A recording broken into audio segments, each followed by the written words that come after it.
Pernahkah kita merenung jika satu saat kiamat datang, kita dibangkitkan dari kubur masing-masing, berdiri di padang mahsyar untuk mempertanggungjawabkan seluruh kegiatan hidup kita di dunia ini, lalu kita akan menuju ke alam akhirat.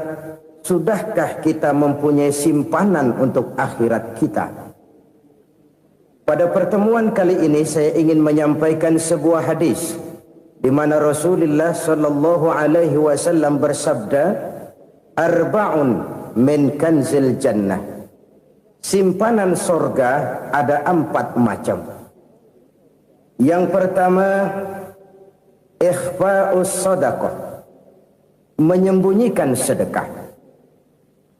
Saudara-saudara kaum muslimin, sebagaimana yang kita maklum bahwa Allah Subhanahu wa taala melebihkan sebagian rezeki dari kita terhadap yang lain.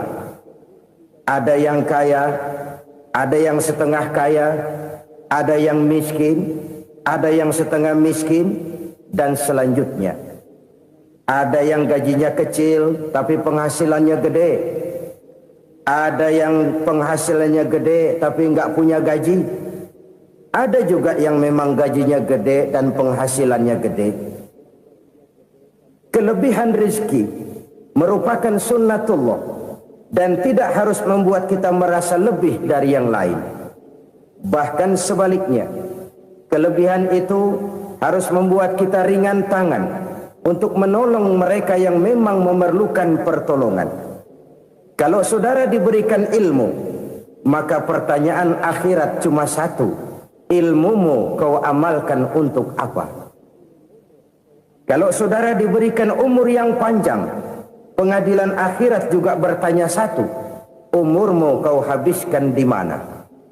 Tapi kalau saudara diberikan harta, pengadilan akhirat akan bertanya 2: hartamu kau dapat dari mana? Kau belanjakan kemana? Dari mananya ditanya dan kemananya juga ditanya. Oleh karena kita akan dimintakan pertanggungan jawab, maka amanah yang bernama harta ini harus kita gunakan dengan sebaik-baiknya. Ada penggunaan yang merupakan kewajiban, itu zakat namanya. Ada penggunaan yang sewaktu-waktu, itu infak namanya. Ada yang lebih sewaktu-waktu lagi, dan itu sedekah namanya. Zakat dia terikat oleh haul dan nisab, oleh putaran batas waktu dan ukuran dari harta itu sendiri. Sedangkan infak terikat oleh situasi dan kondisi perekonomian seseorang. Sedangkan sedekah tidak terikat dengan apapun. Dalam kondisi seperti apapun kita bisa melakukan sedekah dengan yang terkecil sekalipun. Sampai-sampai Rasulullah sallallahu alaihi wasallam mengajarkan, la tahqiranna minal ma'rufi syai'an walau an talqa akhaka biwajhin talik. Atau ada hadis, tabassumuka fi wajhi akhika laka shadaqah. Senyumanmu kepada temanmu adalah sedekah. Jadi untuk melakukan sedekah tidak harus dalam berbentuk uang. Dengan ilmu kita bisa sedekah. Dengan tenaga kita bisa bersedekah, dengan pikiran kita bisa bersedekah, bahkan senyum kepada teman itu pun sedekah. Jadi kalau sedekah dengan uang memang belum punya uang, nyengir aja banyakin. Itu asal pada tempatnya, jangan lalu ketemu tiang listrik cengengesan. Tentu tidak pada tempatnya dan tidak wajar. Nah, sedekah yang paling dicintai Allah adalah sedekah yang disembunyikan. Artinya jauh dari sifat riya. Kan kadang-kadang ada orang sedekah itu disebutkan namanya. Apa tidak bagus? Kalau memang niatnya ikhlas, ya bagus-bagus saja. Untuk memberikan sugesti kepada yang lain. Si Fulan bin Fulan nyumbang sekian, diumumkan. Boleh kalau niatnya untuk memberikan rangsangan kepada yang lain supaya dia menyumbang lebih besar dari orang tadi. Tapi kalau itu mendatangkan riya, maka sedekah yang paling dicintai Allah adalah sedekah yang disembunyikan. Tangan kiri saja tidak tahu apa yang diberikan oleh tangan kanan. Sedekah yang dilakukan dengan ikhlas akan merupakan perbendaharaan surga. Tersembunyi dari pandangan orang lain, tidak seorang pun tahu. Karena memang sikap yang baik adalah melupakan kebaikan dan mengingat kesalahan. Itu salah satu ciri orang bahagia. Orang yang selalu mengingat kesalahannya dan berusaha melupakan segala kebaikannya. Kalau dia akan berada kebaikan, dia tidak bisa ikut, dia merasa rugi karena dia merasa belum pernah berbuat baik. Tapi kalau akan melakukan kesalahan baru, dia ingat kesalahan yang sudah-sudah, sehingga terhalang baginya untuk melakukan satu kesalahan baru. Demikianlah saudara-saudara, bahwa Allah melebihkan rizki sebagian kita dari yang lain, agar terjadi tolong-menolong dalam kehidupan ini. Jadi kesenjangan yang nature, kesenjangan yang alami, itu sunnatullah. Ada yang kaya, ada yang miskin, ada yang kelas menengah. Nah, kenapa lalu sekarang kita berusaha mengentaskan kemiskinan? Oleh karena adanya kesenjangan struktural. Kalau yang kaya bisa semakin kaya, kenapa yang miskin tidak bisa naik jadi ikut sedikit kaya? Sebab pada dasarnya Islam adalah agama yang sejak turunnya sudah berupaya memerangi kemiskinan. Bahkan dikatakan kemiskinan itu mendekatkan kepada kekufuran. Orang kalau miskin udah dekat banget sama kafir. Gampang menjadi kafir. Berapa banyak saudara-saudara kita yang oleh karena soal perut, oleh karena soal materi, terpaksa meninggalkan dan menanggalkan akidahnya. Menjual petunjuk yang diberikan Allah dengan kesenangan dunia yang cuma sebentar ini. Na'udzubillah, thumma na'udzubillah. Jadi makin kita sembunyikan satu sedekah, semakin banyak perbendaharaan kita di surga. Sedekah yang paling dicintai Allah adalah sedekah yang disembunyikan. Malahan ada seorang sufi, dia punya kebiasaan kalau pergi sholat Jumat, dia bawa uang, itu uang dia taruh di bawah tikar masjid. Dia niat sedekah kepada siapa saja yang nemuin itu duit. Maksudnya apa? Supaya yang nemuin nggak tahu siapa yang punya duit. Demikian dia saking ingin menyembunyikan sedekahnya. Karena sifat ria itu bisa memakan amal kita sendiri. Ria itu termasuk menyebut-nyebut kebaikan kita. Orang yang suka nepuk dada, sedikit-sedikit ngitungnya kalau nggak gua. Tuh kalau nggak gua tuh. Tuh yang belas itu, kalau nggak gua. Iya, kalau nggak lu kenapa emang? Orang yang suka menepuk jasa. Tuh, biasanya memang begitu saudara-saudara. Kalau perang lagi berkecamuk, orang nggak sempat ngaku jadi pahlawan. Tapi begitu perang selesai, yang kagak kenal bedil ngaku pahlawan, mas. Itu sesuatu yang biasa.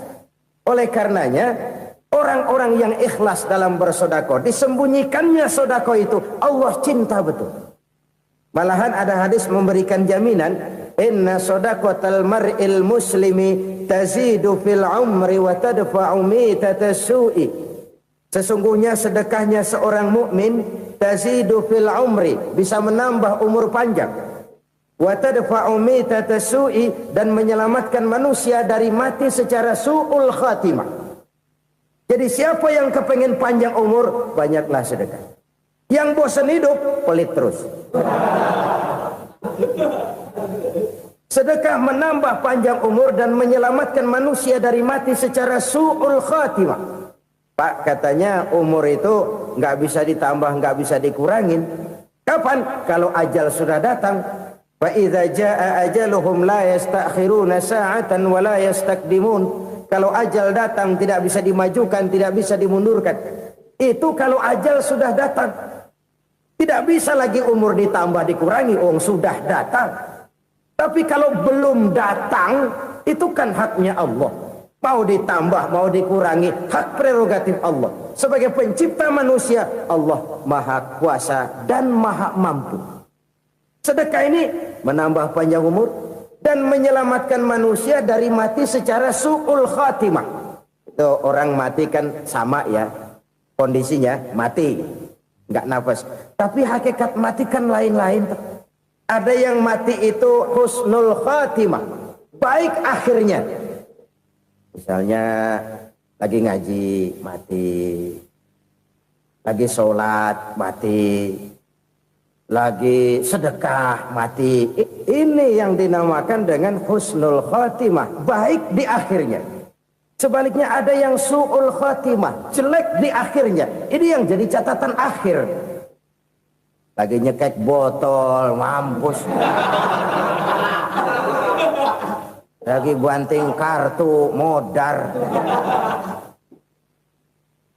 Su'ul khatimah, jelek pada akhirnya. Sedekah menyelamatkan manusia dari mati secara su'ul khatimah. Dan kita semua kepengen mendapat husnul khatimah, jauh dari su'ul khatimah. Oleh sebab itu yang bisa menyelamatkan kita dari penyakit itu antara lain adalah sedekah yang disembunyikan, yang dikerjakan dengan ikhlas karena Allah, tidak karena kepengen dipuji orang, tidak karena ingin dikatakan orang pemurah. Sebab orang dermawan itu orang yang memberi tanpa harus diminta. Kalau masih harus diminta, ya belum dermawan namanya, masih harus diminta. Kalau nggak diminta ya tulus, lolos, polos. Saudara-saudara kaum muslimin rahimakumullah, harta adalah amanat dan akan kita pertanggungjawabkan. Allah melebihkan rizki sebagian kita dari yang lain agar kita saling tolong menolong, bantu membantu. Nabi janjikan siapa yang meringankan beban saudaranya muslim di dunia, Allah akan meringankan bebannya di akhirat nanti. Sebuah jaminan dari baginda Nabi. Si orang yang kita bantu barangkali tidak bisa membalas, Allah yang akan membalas lewat jalan lain yang tidak pernah kita sangka-sangka. Ada orang tanya, Pak, ini ada orang nyumbang masjid sambil marah-marah, bagaimana? Saya bilang sumbangannya aja ambil, marahnya jangan. Marahnya jangan diambil, itu urusan dia.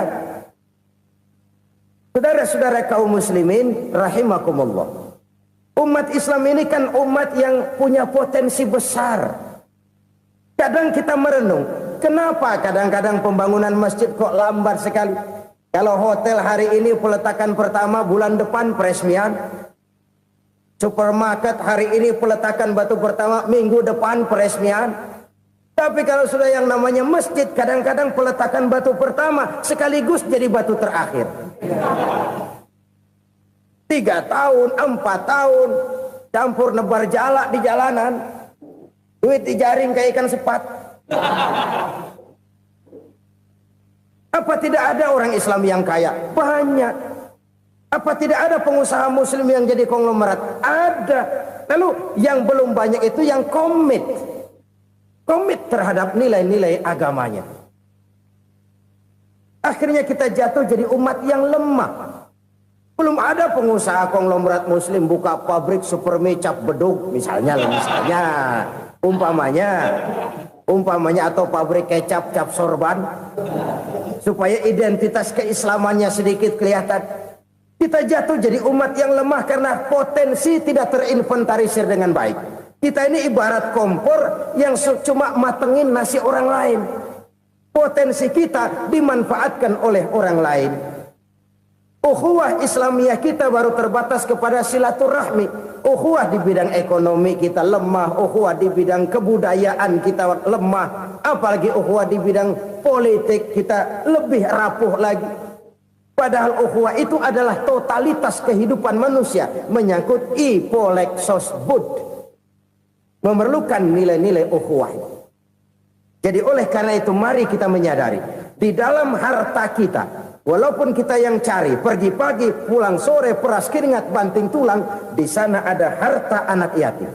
Di sana ada hak masjid. Di sana ada hak pesantren. Di sana ada hak jihad. Berbahagialah seseorang apabila dia oleh Allah dijadikan keran. Keran itu menyimpan air, tapi tidak untuk dirinya, tapi disalurkannya kepada mereka yang memang memerlukannya. Saudara-saudara kaum muslimin rahimakumullah, ini yang pertama.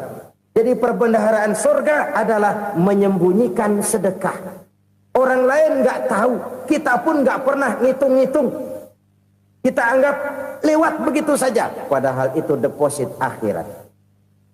Satu. Yang kedua, perbendaharaan surga itu apa?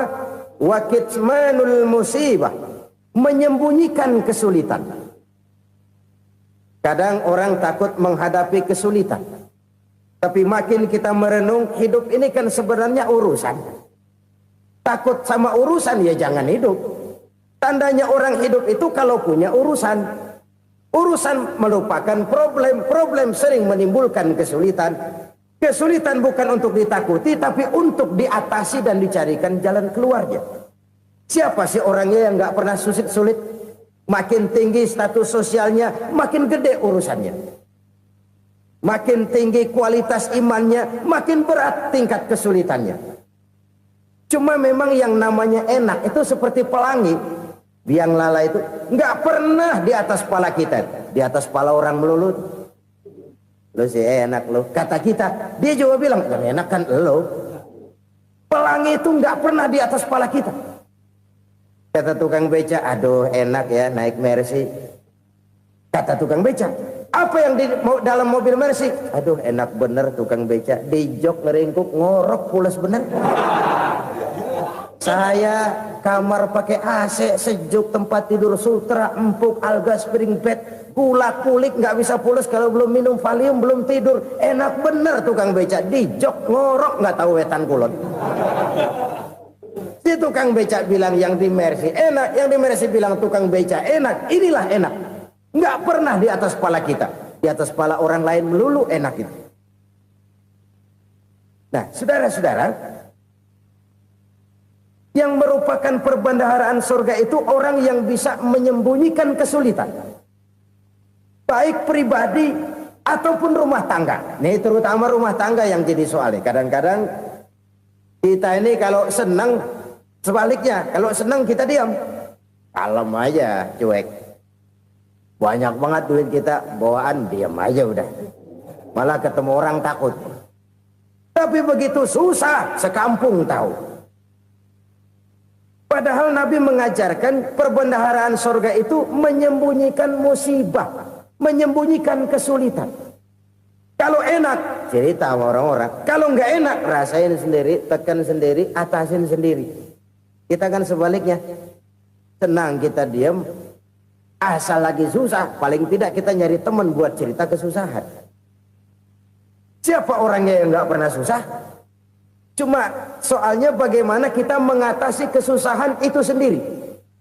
Begitu juga misalnya kalau orang sudah berumah tangga, itu orang tuanya harus menjadi tempat dia cerita yang enak-enak saja.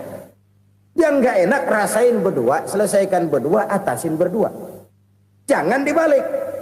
Asal senang diam, giliran susah saja. Maknya laporan. Terbalik. Bisa menjaga security informasi. Maka nama bayam keluar diam, malah seluitan. Enak amat lo makan daging ayam.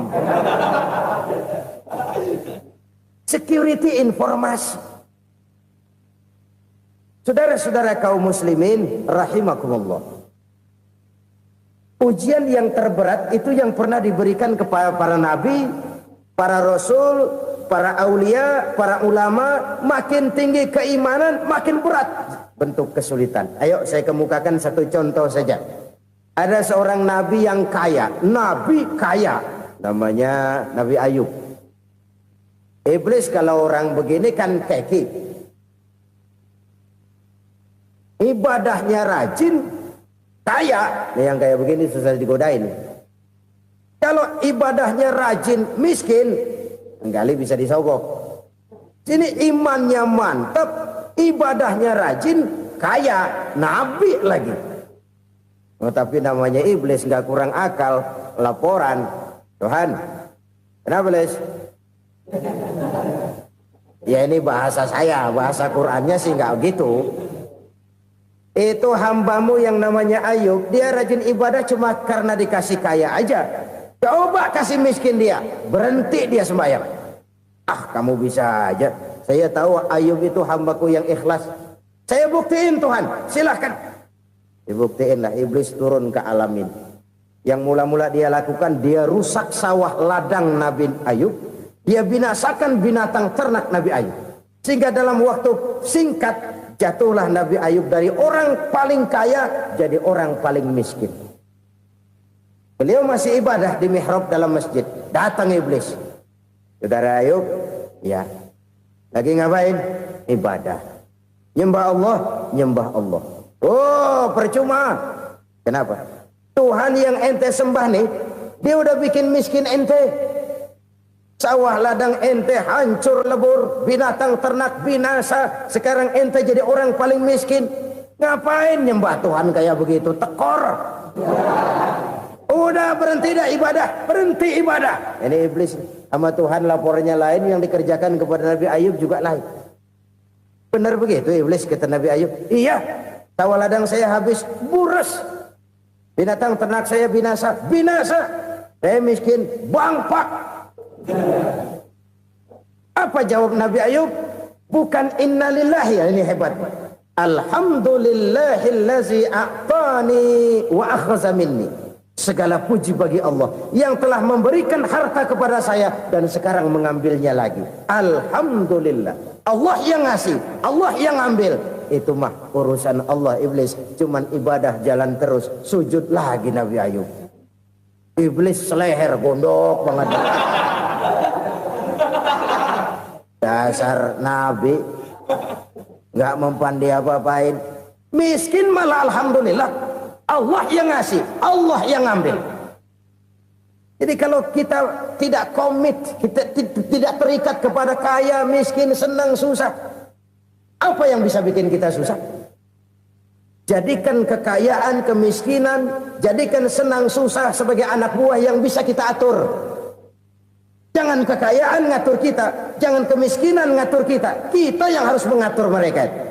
Senang, susah, kaya, miskin, bahagia, sengsara, jadikan itu anak buah yang bisa kita atur. Kalau sekarang kita kaya, lain saat boleh jadi kita miskin, semiskin-miskinnya. Allah yang ngasih, Allah yang ngambil. Tenaga mana yang bisa menghalangi? Ibadah jalan terus. Iblis makin gondok. Dasar Nabi loh.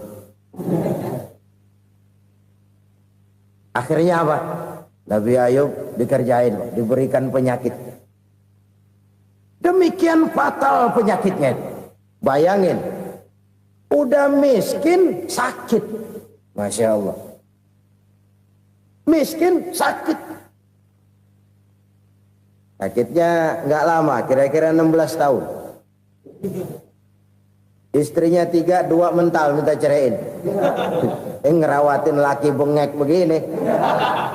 Senang belum tentu, susah udah pasti nih. Cerai aja, cerai dah. Cerai. Tinggal satu Siti Rahmah yang setia menemani beliau. Sesetia-setianya hati perempuan. Satu saat Siti Rahmah bilang, "Bang, iya, abang kan Nabi bang. Lalu namanya Nabi kan doanya jarang meleset bang. Maksud kamu minta kenapa sih sama Tuhan biar abang sembuh baik dah bang?" Siti Rahmah, iya. Saya sakit berapa tahun sih dah? 16 tahun bang.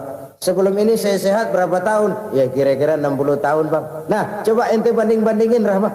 Saya dikasih sehat 60 tahun. Dikasih sakit 16 tahun. Sudah nggak sabar. Mau doa kepada Allah minta sembuh. Saya malu. Malu kepada Allah. Diuji dengan yang luar biasa seperti ini. Tidak mengganggu stabilitas kehambaannya. Dia tetap menghamba kepada Allah subhanahu wa ta'ala. Saudara-saudara kaum muslimin rahimakumullah. Kunci menghadapi kesulitan itu apa? Allah jelaskan dalam satu ayat, wa basyiris sabirin alladzina iza asabathum musibah qalu inna lillahi wa inna ilaihi raji'un. Gembirakan orang-orang yang sabar. Siapa mereka itu? Yang apabila mendapat musibah mereka kembali kepada keyakinan dasar. Segalanya dari Allah dan segalanya akan kembali kepada Allah. Ini konsepsi dasar dari sikap muslim dalam menghadapi berbagai kesulitan. Segalanya dari Allah, segalanya akan kembali kepada Allah. Kalau ini sudah kondisi dasarnya, maka kita akan lapang menghadapi kenyataan bagaimanapun pahitnya. Apakah itu namanya miskin, apakah itu namanya sakit, bahkan maut sekalipun. Maut sekalipun. Segalanya dari Allah, segalanya akan kembali kepada Allah. Ini sikap hidup, bukan sekedar ucapan. Kita kadang-kadang menjadikannya sebagai ucapan. Mulutnya sih nggak berhenti, innalillahi wa inna ilaihi rajiun, tapi nangisnya terus gerung-gerungan. Bukan itu, ini kesadaran moral. Kalau segalanya dari Allah, segalanya kembali kepada Allah, kan sebenarnya cuma nunggu giliran. Hari ini saya nyembayangin dia, entah hari apa saya disembayangin orang. Hari ini saya antar dia ke kubur, entah hari apa orang nganterin saya ke kubur. Hari ini saya tahlilkan dia, entah nanti kapan orang tahlilkan saya. Segalanya dari Allah, segalanya akan kembali juga kepada Allah. Oleh sebab itu saudara-saudara, kesulitan bukan untuk ditakuti. Kesulitan justru untuk diatasi, dicarikan jalan keluarnya. Dan tidak ada orang yang tidak pernah mendapat kesulitan. Tidak ada. Semakin tinggi status sosial, semakin tinggi kualitas keimanan, semakin besar juga tingkat kesulitan. Hanya saja bagaimana cara kita mengatasinya. Dan Al-Quran menyatakan, inna ma'al usri yusra. Di balik kesulitan itu pasti ada kemudahan. Roda itu berputar. Karena itu Rasulullah sallallahu alaihi wasallam mengingatkan kepada kita, ta'arraf ilallahi firraha ya'rifka fisyiddah. Ingatlah kepada Allah di waktu kamu senang, supaya Allah ingat kepada kamu di waktu kamu susah. Kalau waktu senang kita ingat kepada Allah, kita susah, Allah tidak akan meninggalkan kita. Tapi kalau waktu senang kita jauh dari Allah, sujud tidak sempat, dengan masjid jauh, ketika senang kita lupakan Allah. Nanti begitu kita susah, Allah lupakan kita. Dan itu menyakitkan. Oleh karena itu orang-orang tua kita dulu bilang, kalau lagi sehat ingat-ingat, lu bakal sakit nanti. Kalau lagi kaya ingat-ingat, satu saat kita bakal jatuh miskin. Bahkan kalau lagi muda ingat-ingat kita bakal tua. Dan yang terpenting, kalau lagi hidup ingat-ingat kita bakal mati. Saudara-saudara kaum muslimin rahimakumullah. Jadi yang kedua yang merupakan perbendaharaan surga, menyembunyikan musibah. Saudara-saudara kaum muslimin rahimakumullah. Hal ketiga yang merupakan perbendaharaan surga adalah wasilatur rahmi. Orang yang suka bersilaturahmi. Sebagaimana yang kita maklum bahwa manusia adalah makhluk yang disebut zon politika. Makhluk sosial yang tidak mungkin hidup sendiri-sendiri. Betapa dan siapapun kita memerlukan orang lain. Bodoh betul manusia kalau tinggal di tengah masyarakat tapi tidak mau bermasyarakat. Merasa hebat sendiri, pintar sendiri, gagah sendiri, kaya sendiri. Mungkin kalau mati juga ngubur sendiri. Jangankan kita di sini, di sorga saja Nabi Adam waktu sendirian bengong melulu, mondar mandir. Allah tegur dam sepi dam. Ya ini kalau bahasa saya. Iya Tuhan, sepi ini nggak ada coret-corekan pisan ini. Diciptakan Siti Hawa baru anteng Nabi Adam. Itu di sorga. Cobalah. Umpamanya saudara tinggal di Jakarta nih. Kayak bener. Apaan aja di Jakarta punya saudara dah. Jembatan Semanggi ambil. Monas buntel bawa pulang. Hotel-hotel ambil semua. Cuman tinggal di Jakarta sendirian, apa enaknya? Betapa dan siapapun kita perlu orang lain. Tidak ada seorang pun yang bisa memenuhi kebutuhan hidupnya secara sendiri-sendiri. Nah, Islam telah menyelamatkan manusia dari ras diskriminasi. Mengikat manusia dengan persaudaraan yang berlandaskan kepada akidah. Karena itu dianjurkan bersilaturahmi. Bahkan Nabi menyatakan, man arada ayyubsata lahu fi rizqihi wa yunsa'a fi atharihi falyasil rahimah. Siapa yang kepengen diluaskan rezekinya dan dipanjangkan usianya, banyaklah ia bersilaturahmi. Siapa yang kepengen dimudahkan rezekinya, hendaknya ia banyak bersilaturahmi. Kalau banyak teman, kesulitan kan paling tidak ada tempat cerita. Udah susah, sendirian kita pikirin diri, nggak ada tempat tukar pikiran. Cepet banget sama bengek. Dilawan sendiri. Nah, secara makro kita bisa berkata, tidak mungkin ada kemenangan kalau tidak ada kekuatan. Tidak ada kekuatan kalau tidak ada kesatuan dan persatuan. Tidak mungkin ada kesatuan dan persatuan tanpa semangat silaturahmi. Kalau umat Islam mau menang, dia harus kuat. Kalau umat Islam mau kuat, dia harus bersatu. Kalau umat Islam mau bersatu, dia harus membudayakan silaturahmi ini. Bahkan sampai-sampai kata Nabi, kalau bisa cari nilai tambah. Apa? Silman qata'ak. Bersilaturahmilah kau kepada orang yang marah denganmu. Masya Allah, indahnya ajaran agama kita. Orang yang marah pun kepada kita, kata Nabi, kalau bisa bersilaturahmilah kepadanya, kepada orang yang marah itu. Di situ nilai tambah. Cuman jujur nih hadis, ngucapinnya gampang, ngamalinnya yang berat banget.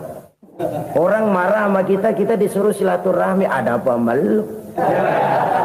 Lu marah, ada gua marahan lagi. Tunggu pikirin. Saudara-saudara kaum muslimin rahimakumullah. Tapi ini yang diajarkan, bahkan ini yang dicontohkan oleh baginda Rasul. Bagaimana begitu mudah, misalnya satu saat Abu Jahal ini ngatur strategi bagaimana bikin Muhammad celaka. Dia gali lubang di depan tempat tidurnya. Dia tutupin daun korma. Terus dia panggil seseorang, ke sini. Kasih tahu Muhammad, pamannya sakit keras, minta ditengokin. Berangkat orang ini ke sana. Muhammad, labbaik. Pamanmu sakit keras, dia minta ditengokin. Baik, saya akan datang menjenguk beliau. Berangkatlah Nabi ke rumah Abu Jahal tanpa prasangka apapun. Abu Jahal udah pasang setil, selimut 3 rangkap setengah dipakai. Persis kayak orang meriang. Tapi sembari ngintip dari balik selimut, begitu Muhammad buka pintu, nah masuk perangkap nih. Muhammad jalan menuju tempat pembaringan. Makin lama makin dekat, makin lama makin dekat, makin dekat ke lubang yang dipasang oleh Abu Jahal itu. Dalam hati Abu Jahal, terus dah jatuh, mampus dah lo ini. Mampus lo hari ini nih. Apa yang terjadi? Malaikat Jibril datang. Muhammad, pamanmu cuma pura-pura sakit. Di depan tempat tidurnya ada lubang perangkap supaya kamu jatuh ke situ. Sudah, kamu pulang. Balik kanan Nabi. Sudah hampir jatuh ke lubang, balik kanan, pulang. Bayangin kecewanya Abu Jahal. Muhammad dikit lagi, Muhammad dikit lagi. Enggak, paman, saya pulang aja. Emosi bangun dari tempat tidur, enggak sadar kalau lagi pura-pura sakit. Lompat ngejar Nabi, dia lupa dengan lubang yang dia gali. Pusrak, nyemplung sendiri ke dalam lubang.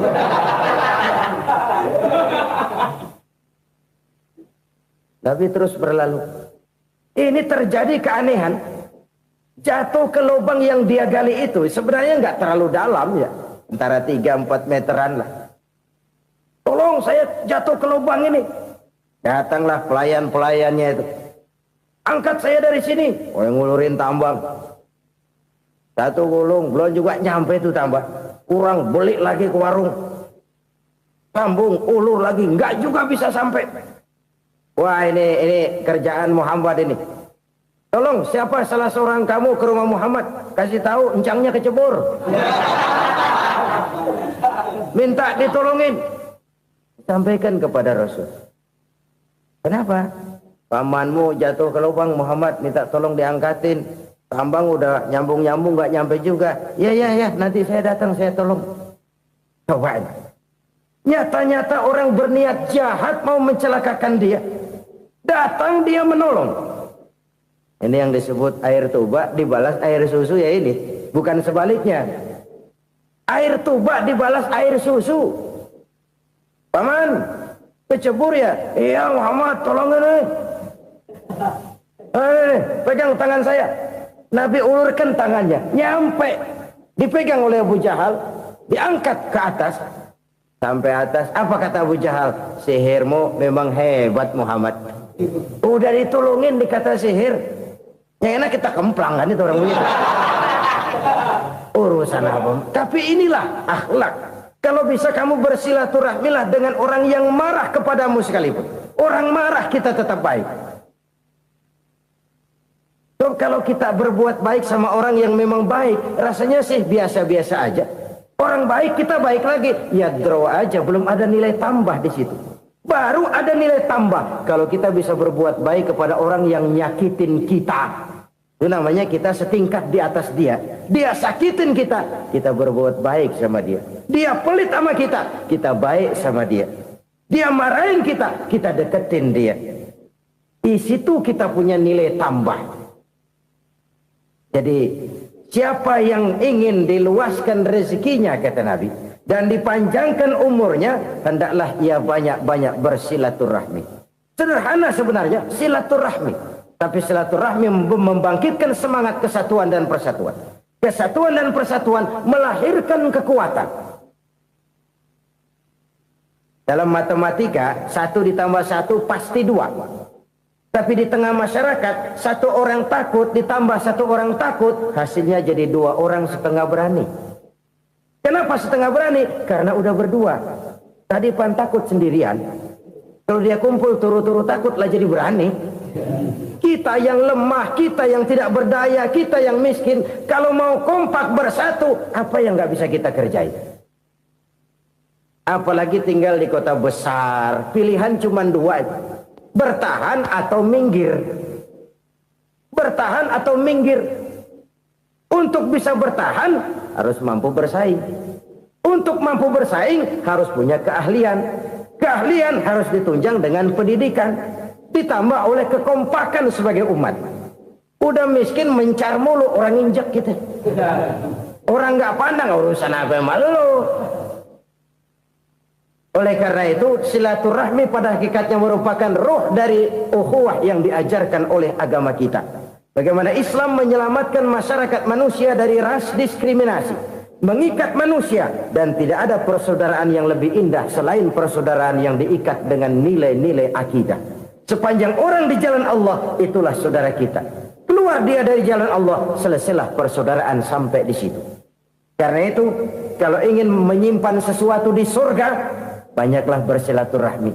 Datang ke rumah ini, datang ke rumah itu, dan lain sebagainya. Itu simpanan kita di akhirat nanti. Ini yang ketiga. Saudara-saudara, yang keempat, perbendaharaan surga itu apa? Wa qawlu la hawla wa la quwwata illa billah. Ucapan la hawla wa la quwwata illa billah. Ibadah kan ada yang berat, modalnya besar. Bangun masjid berat, modalnya besar. Bangun rumah sakit berat, modalnya besar. Ada ibadah yang berat, tapi modalnya ringan. Misalnya puasa. Puasa itu berat, mengendalikan nafsu. Kalau sekedar nggak makan nggak minum sih enteng, mengendalikan nafsu. Itu jihad terbesar, tapi kan modalnya ringan, cuma niat saja. Ini ibadah berat, modalnya ringan. Ada ibadah yang ringan, modalnya juga enteng. Seperti termasuk ucapan la haula wa la quwwata illa billah. Tanpa sadar, la haula wa la quwwata illa billah. Nyelengin tuh di surga. Nyelengin, kita nggak terasa. Nyelengin simpanan akhirat. La haula wa la quwwata illa billah. Nyimpan lagi. Kaget, la haula wa la quwwata illa billah. Nyimpan lagi. Banyak simpanan. Walaupun sebenarnya yang dimaksud di sini adalah kesadaran batin bahwa tidak ada daya dan kekuatan kecuali Allah. Itu intinya. Kita memulai pekerjaan disunahkan baca bismillah, kan begitu? Apa itu? Kesadaran moral bahwa ini saya bisa kerjakan. Saya kerjakan ini dengan menyebut nama Allah. Kenapa? Kalau Allah tidak memberikan daya dan kekuatan, mana mampu saya kerjakan ini. Maka saya kerjakan ini dengan menyebut nama Allah. Bismillah. Kesadaran moral. Manusia hanya wajib berusaha, tapi nggak pernah wajib berhasil. Banyak hal-hal yang kalau kita renungkan secara rasio nggak mungkin, tapi jadi kenyataan. La haula wa la quwwata illa billah. Tidak ada daya dan kekuatan kecuali bagi Allah semata-mata. Kesadaran moral akan kelemahan dan keterbatasan makhluk bernama manusia. Kadang kita kagum dengan otak, tapi kita sering lupa sama yang bikin otak. Padahal bagaimanapun hebatnya otak, yang bikin otak pasti lebih hebat dari otak. Nggak percaya, silahkan otak-otakan. Inilah kecenderungan. Kita kagum dengan pesawat-pesawat mutakhir, bukan main, besi gede banget terbang itu. Alangkah hebatnya. Lalu apa yang bikin otak tidak lebih hebat dari itu semua? Kita puji laut, apa yang bikin laut tidak lebih hebat dari laut itu? La haula wa la quwata illa billah. Tidak ada daya dan kekuatan kecuali Allah. Apa yang bisa kita lakukan kalau tidak karena daya dan kemampuan yang diberikan oleh Allah kepada kita? Lahirlah sikap tawadu, rendah hati, tidak melonjak menjadi angkuh dan sombong, sadar akan kelemahan dan keterbatasan diri. Sebagai makhluk yang diciptakan oleh Allah Subhanahu wa ta'ala. Jadi satu sisi ini ucapan yang berpahala, la haula, jadi wiridan. Pada sisi lain ini kesadaran moral, sikap mental, kesadaran batin, bahwa yang punya daya dan kekuatan itu cuma Allah. Kita nggak pantas untuk sombong, sebab sombong itu pakaiannya Allah. Kita nggak sedang pakai pakaian Allah, kegedean. Dan makin kita renungi, makin terbentur. Apa sih yang bisa kita sombongin? Kita mau sombong apa? Kaya? Pintar? Itu kan semua relatif. Di atas langit masih ada langit lagi. Jadi oleh karenanya, marilah kita menyadari. Manusia hanya wajib berusaha, tapi tidak pernah wajib berhasil. Yang berusaha saja tidak wajib berhasil, apalagi yang tidak berusaha. Islam bukan agama orang pemalas yang selesai sholat lalu endelohom, enggelenggem ayem-ayem. Tapi Islam bukan agama orang sombong yang setelah berusaha lalu tidak memerlukan Allah. Kita bisa saja bikin proyeksi, tahun sekian kita bakal panen besar menurut perhitungan otak. Tapi ada kejadian lain. Apa? Tikus ngambek. Habis itu dimakanin tikus, panen gagal. Proyeksi rasional gagal oleh tikus-tikus yang ngambek itu. Bisa saja terjadi. Tahun depan kita panen besar, urung. Kenapa? Musim panas panjang. Dan sekarang ini koran-koran bikin berita musim mengalami penyelewengan. Bukan cuma manusia yang nyeleweng sekarang. Musim pakai nyeleweng. Mestinya kan musim hujan udah selesai, masih hujan-hujan juga. Musim. Nah sekarang kita boleh bikin proyeksi, kita bakal panen besar. Tahu-tahu musim panas panjang, sawah retak, air kering. Cari teknokrat yang paling botak, suruh pendekin tuh musim panas. La haula wa la quwata illa billah. Inilah kesadaran moral. Saudara, saya teringat satu saat ada seorang konglomerat. Umurnya ya kira-kira 70-an. Satu saat dia ditanya oleh wartawan, "Pak, umur Bapak berapa sih?" "Ya paling 10 tahun." 10 tahun? 10 tahun? Anak Bapak berapa orang? Satu saja? Satu. Harta Bapak berapa? Ya paling-paling bangsa 7 juta kali. 7 juta? Iya. Pak, kenapa Bapak bohongi saya? Bapak punya buku biografi. Koran-koran, majalah-majalah banyak memuat cerita riwayat hidup Bapak. Saya tahu umur Bapak 70. Kenapa bilang cuma 7 tahun? Saya tahu anak Bapak 8. Kenapa cuma bilang 1? Saya tahu harta Bapak miliaran, mungkin triliunan. Pabrik di mana-mana, bank di mana-mana. Kenapa bilang uang Bapak cuma 7 juta?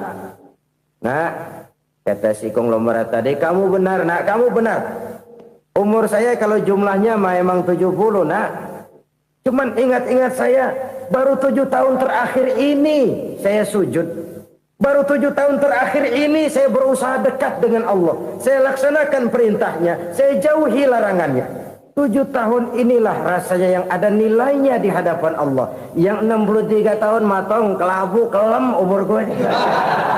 Habis untuk maksiat, untuk munkarat. Maka ketika ditanya tadi, umur saya 7 tahun itu. Oh begitu Pak. Oh iya. Lalu anak Pak. Anak Bapak kan 8. Kenapa bilang cuma 1? Nah, kalau jumlah hitungannya memang anak saya 8. Tapi dari 8 orang ini rasanya cuma 1 nih. Yang bakal jadi buah hati, belahan jantung. Pelanjut cerita, penerus sejarah. Bakal jadi anak soleh yang akan mendoakan saya. Cuma 1 rasanya anak saya ini yang bakal jadi buah hati saya. Besar-besaran saya. Yang akan mendoakan di kubur saya. Yang akan mendoakan di akhirat saya. Yang 7 orang mana? Masya Allah. Yang 1 tenggeng.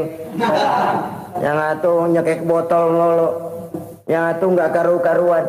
Makanya saya bilang 1 anak saya yang akan bisa mendoakan saya. Oh begitu Pak. Iya. Nah harta Pak. Harta Bapak kan triliunan. Pabrik Bapak di mana-mana. Uang Bapak hampir di tiap bank-bank besar. Kenapa bilang cuma 7 juta? Betul kau nak. Harta saya kalau jumlahnya memang miliaran, triliunan mungkin. Tapi yang saya ingat baru 7 juta tuh yang saya belanjakan di jalan Allah. Saya nyumbang masjid. Saya santuni yatim piatu. Saya bantu pembangunan pesantren. Saya bantu pembangunan rumah sakit Islam. Itu yang akan saya bawa pulang ke akhirat, yang 7 juta itu.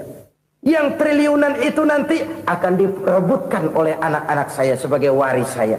Jadi harta saya 7 juta itu yang bakal nemenin saya di akhirat. Yang akan saya bawa pulang jadi teman saya. Saudara-saudara kaum muslimin, jangan-jangan orang tua itu adalah kita-kita ini. Jangan-jangan kita-kita ini adalah orang tua itu. Jangan-jangan itu potret dari diri kita masing-masing. Dari sekian umur yang diberikan Allah, berapa tahun yang ada nilainya di hadapan Allah. Dari sekian anak-anak yang merupakan amanah, berapa yang akan mendoakan kita sebagai orang tuanya menjadi anak soleh. Dari sekian banyak harta yang diberikan Allah, berapa yang akan kita bawa pulang menghadapnya nanti, yang kita belanjakan di jalan Allah. Ini sebuah potret kehidupan. Karena itu kita kembali kepada la haula wa la quwwata illa billah. Kita wajib berusaha, kita wajib berikhtiar. Selebihnya segala daya dan kekuatan hanya milik Allah saja semata-mata. Satu kesadaran batin dari setiap pribadi muslim. Setelah ia berusaha dan berikhtiar, ia menyerahkannya kepada Allah Subhanahu wa ta'ala. Jadi satu sisi ini merupakan wiridan ucapan yang mengandung pahala. Pada sisi lain ini merupakan sikap batin dari seorang muslim di dalam ia menghadapi realitas kehidupan ini. Saudara-saudara kaum muslimin rahimakumullah. Kalau ini kita jadikan satu basis kehidupan, maka ini akan menyelamatkan manusia dari kemungkinan tergelincir menjadi orang yang lupa diri dan lupa darat. Sebab itu Imamul Ghazali berpesan, jadidis safinah fa innal bahra amiq. Wa khuziz zad fa inna safara ba'id wa khaffifil hamla fa innal hamla sadid. Perbarui selalu kapalmu karena lautan sangat dalam. Bawa bekal yang banyak karena perjalanan ini sangat jauh. Ringankan beban karena kebanyakan beban akan menyakitkan. Alangkah indah kalimat ini, alangkah dalam makna yang terkandung di sana. Perbarui selalu kapalmu karena lautan sangat dalam. Apa artinya ini? Jaga mentalmu baik-baik. Pelihara imanmu baik-baik. Karena hidup penuh cobaan. Seperti lautan. Kita kalau berlayar di lautan kan kadang-kadang tenang. Angin bertiup sepoi-sepoi basah. Jika malam datang bintang gemintang bertabur menghias cakrawala. Rembulan memantulkan sinarnya dengan indah. Dalam keadaan begitu berlayar enak. Tapi lain saat ombak menggunung, halilintar menyambar, angin topan bertiup. Berapa banyak sudah saudara-saudara kita yang tenggelam di lautan dunia tanpa sadar bahwa dia belum sampai kepada pantai yang akan dituju. Berapa banyak sudah saudara-saudara kita yang tenggelam di lautan dunia ini tanpa sempat bangkit lagi. Dia menyangka sudah sampai kepada tujuannya. Hati-hati kapal jangan sampai bocor karena lautan sangat dalam. Iman ini jaga baik-baik karena hidup penuh dengan ujian. Wa khuziz zad fa inna safara ba'id. bawa bekal yang banyak karena perjalanan sangat jauh. Saudara mau ke Bandung, bawa duit. Saudara mau ke Surabaya, banyakan lagi duitnya. Saudara mau ke Mekah, gepokan, iketan tuh duit nggak lembaran lagi. Makin jauh perjalanan, makin banyak bekal yang harus kita bawa. Kalau saudara dari Jakarta mau ke Surabaya, kagak bawa duit berangkat juga, itu sih bukan berani namanya, nekat. Sampai Surabaya belum tentu, sengsara di jalan udah pasti. Kenapa? Nggak bawa bekal berangkat.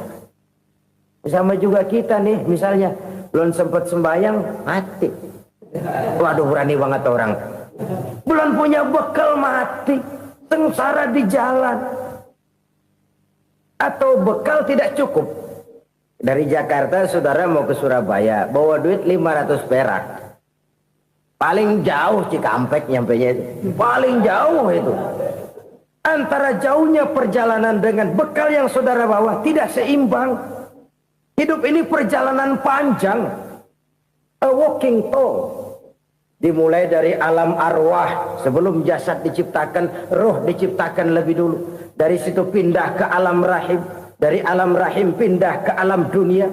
Dari alam dunia pindah ke alam barzah. Baru menuju akhirat. Satu perjalanan panjang. Kalau bekal tidak bawa, sengsara di jalan. Bawa bekal yang banyak karena perjalanan ini sangat jauh.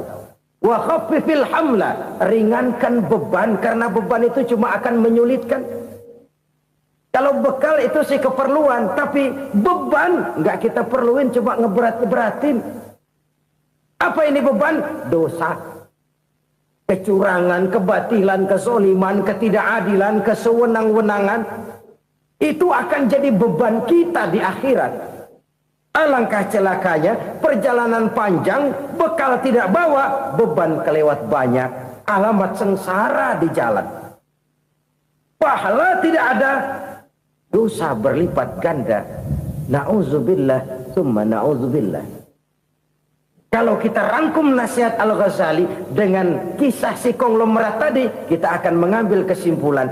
Pertama, bekal terbaik dalam menghadapi gejolak kehidupan ini tidak lain adalah iman. Yang kedua, pahala dan dosa. Dua hal kontroversial. Pahala adalah bekal, dosa adalah beban. Tapi kita sekarang kan tidak begitu terangsang kepada yang abstrak. Orang berlomba mencari yang konkret-konkret saja. Yang real.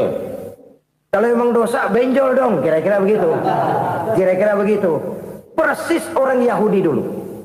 Orang Yahudi itu kan pernah minta kepada Nabi Musa. Ya Musa, lan nu'mina laka hatta narallaha jahrah.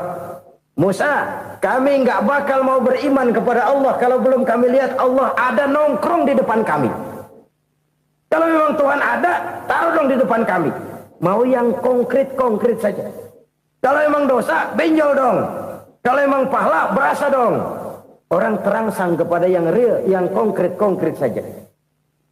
Karena itu, untuk mengejar dosa, orang mau bayar. Tapi untuk mengejar pahala, walaupun tidak bayar, orang segan. Ini yang dikatakan oleh Nabi, kamu mengharapkan ke surga, tapi kamu berat melaksanakan sesuatu yang bisa membawa kamu ke surga. Kamu ingin jauh dari neraka, tapi tiap saat kamu lakukan perbuatan-perbuatan yang justru menjerumuskan kamu ke neraka. Idda'aitum an-najata minan nar wa ramaitum fiha anfusakum.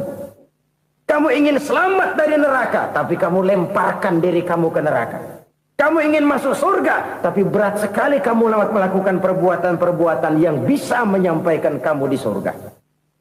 Saudara-saudara kaum muslimin, rahimakumullah. Jadi hal keempat yang merupakan perbendaharaan surga adalah la haula wa la quwwata illa billah.